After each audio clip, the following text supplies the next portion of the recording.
Bonjour à tous, bonjour Charles-Louis. Bonjour Guérec. Alors aujourd'hui, on va changer un petit peu notre grille de programmation. On va parler des sérigraphies et tout ce qui est 2D, mais Super. cette fois-ci parler de tout ce qui est poster, lithographie ou sérigraphie. Alors pour ouvrir cette série, ce que je te propose, c'est une sérigraphie de Berthet Hmm.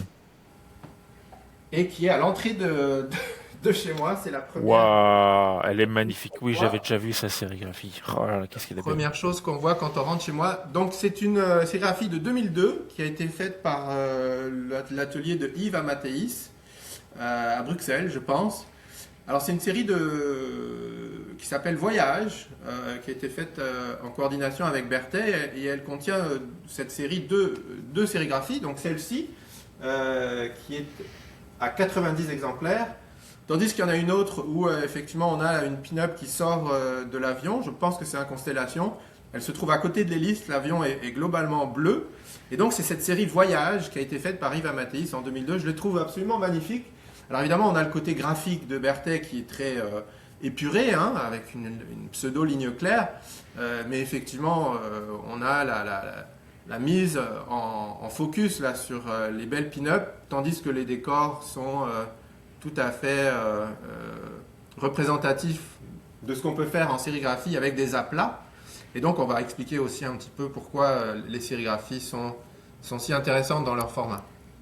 Ce que je trouve Voilà. vraiment intéressant, c'est effectivement le travail des couleurs. Donc, c'est le mariage entre la ligne de Philippe Berthet et le travail sur les aplats de couleurs. Alors, je ne sais pas si pour les sérigraphies, qui a fait les couleurs, s'il s'agit de son épouse, Dominique David. Dominique David, pour ceux qui la connaissent, était donc une dessinatrice à la base. Elle a réalisé donc toute une série d'albums, notamment dans les années 1980-1990. Et puis après, elle s'est beaucoup plus focalisée sur les couleurs effectivement de Philippe, son mari, reprenant ainsi les premières couleurs qui étaient réalisées par Topaz, Topaz qui était effectivement donc un coloriste et qui avait mis en couleur en fait les premiers albums de Philippe Berthet. Donc là, on voit bien cette magnifique sérigraphie qui est limitée donc à 90 exemplaires et on voit surtout ce mariage donc des couleurs et du mouvement. Ce qui est assez incroyable, je trouve, dans le trait de Berthet, c'est cette capacité à pouvoir arriver et à donner énormément de mouvement et à la fois à donner une composition avec ces traits-là. Et donc là, on remarque bien comme on a donc des vraies masses, comme le travail effectivement du chemisier. En tout cas, je sais pas ce que porte la fille en question, mais donc le blanc qui va retrouver effectivement une espèce de mariage avec la fumée.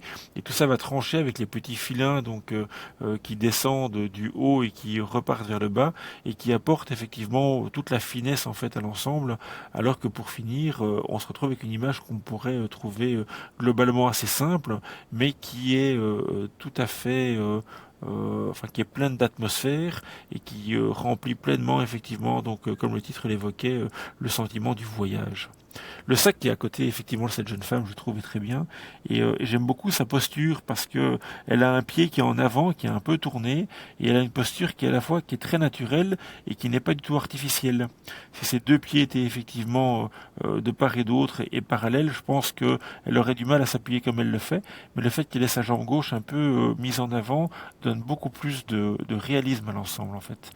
Et son Et regard je que pense là je que vois c'est mal. la force de Berthet, hein.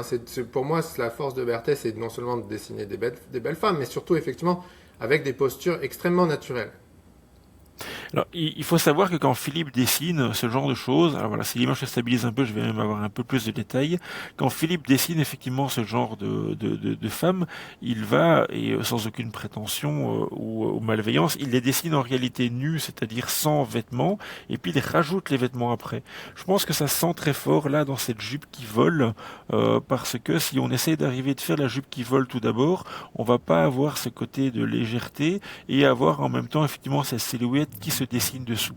Donc il faut se rendre compte que donc là, pour l'occasion, Philippe Bertin a réellement donc dessiné effectivement la position de la femme en question, donc sans ses habits, et puis il est venu rajouter ses habits après, comme une seconde couche, ce qui apporte pour moi, je dirais, cette réussite effectivement dans ce drapé, quoi. Regardez comment le drapé souligne effectivement les hanches, entre autres, et le fessier donc de la dame, et où il y a absolument aucune vulgarité. On a un dessin qui est au contraire extrêmement évocateur, très subtil, et avec une toute petite pointe de sensualité.